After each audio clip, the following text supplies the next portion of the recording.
Marching Chiefs was the first experience I had when it came to college. I got to move onto campus early, and there was nobody there.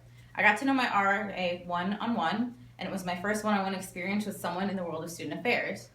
Unfortunately, as the year went on, my roommates started to bully me, and my RA was no help. So I went to my residence hall director. My residence hall director was also of no help, as they told me that there is nothing that they could do to make my roommates be kind to me.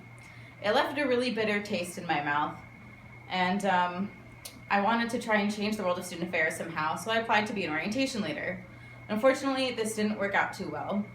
The first 2 years of college, I was a very different person than I am now. I was a lot shyer, and I wasn't as involved as I am. So, as the year went on, I applied to be an orientation leader again, and I got it. Yay! Life for me changed. It still wasn't who I am today, but I was much better and much more outgoing as a person. As soon as I started my orientation leader experience, I knew that I wanted to do it again. Being an orientation leader helped me to get involved with my undergrad service fraternity and helped me to get a larger network on and off campus. So I applied to be a team leader.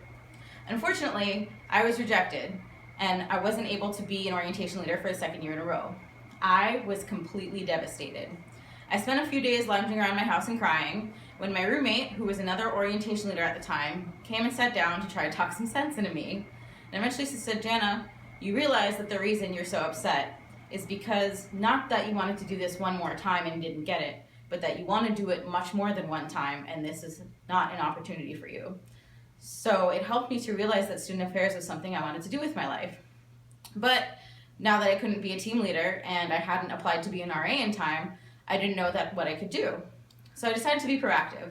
I called universities all around the state of Florida and all around the state of Georgia, begging for some sort of an unpaid internship to get more staff experience, more behind the scenes experience in student affairs.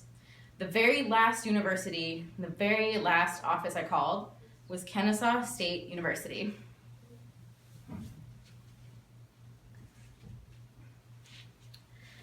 And so, over the summer, I became an owl.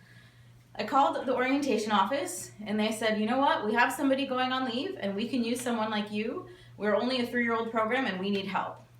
I came in and helped the program with the best of my ability, and they gave me a project that led me to get to NODAC, and gave me a large staff member's perspective. And doing that internship affirmed my love for student affairs and kind of fueled the fire that made me realize that I wanted to keep doing it for the rest of my life. Also, being at Kennesaw State University helped me to get onto homecoming court my senior year and overall become more involved, which led to me becoming a resident assistant. I really loved my residence. I worked in the upperclassmen residence hall, and I got to see the other side of things, which was very different than what I thought it was after my freshman year when I had a really bad experience with res life. My residence hall directors became my mentors, and my RAs became my closest friends. It was a very busy year for me, especially in the fall when I was taking 17 credit hours. I was working as an RA, I was in Marching Chiefs, and I was working another job. I was also applying to grad school on top of all of this. Unfortunately, I didn't get any assistantships for grad school, which meant that I couldn't afford to go. Clearly the theme here is second chances. I didn't get a wall the first time. When I was in Marching Chiefs, I wasn't allowed to march the first year. The first year I applied to RA, I didn't get it. So I had no idea what I was going to do with the time off. Luckily, my old boss decided to leave, and I became the new manager of Kaplan Test Prep. I was manager for the South Georgia and the North Florida markets, and I was working full-time 3 days after graduation. It was a really stressful job, but it gave me a new perspective on student affairs. Suddenly, I was equal to all of the advisors that I had been working with in undergrad, and I was trying to work with other organizations on campus. It was strange to be calling advisors by their first names when not 3 days beforehand I had been calling them Mr. This and Mrs. That. But it was a good perspective, and the job was stressful because I knew that it wasn't my passion.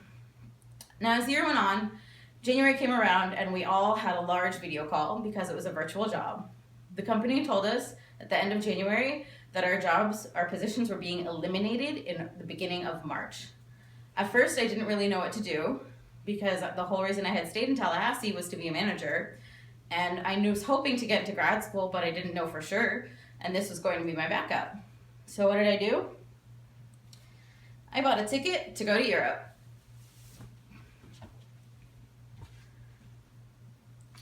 I traveled for over 5 months during the summer, a month in Europe. I spent time in Israel, and I spent a lot of time traveling around the United States. I met a lot of people, and I learned a lot about myself that helped me to become a whole new person. It also attributed to the idea of maybe becoming involved with education abroad in student affairs. It gave me possible new goals, or at least goals for an internship or practicum throughout my time here at the University of Georgia. Wanderlust is now a very large part of me, and it wouldn't have become so if that job hadn't ended. So, the end of my travels, the biggest travel of all, I moved to Athens. Now, for a while, I didn't even have an assistantship.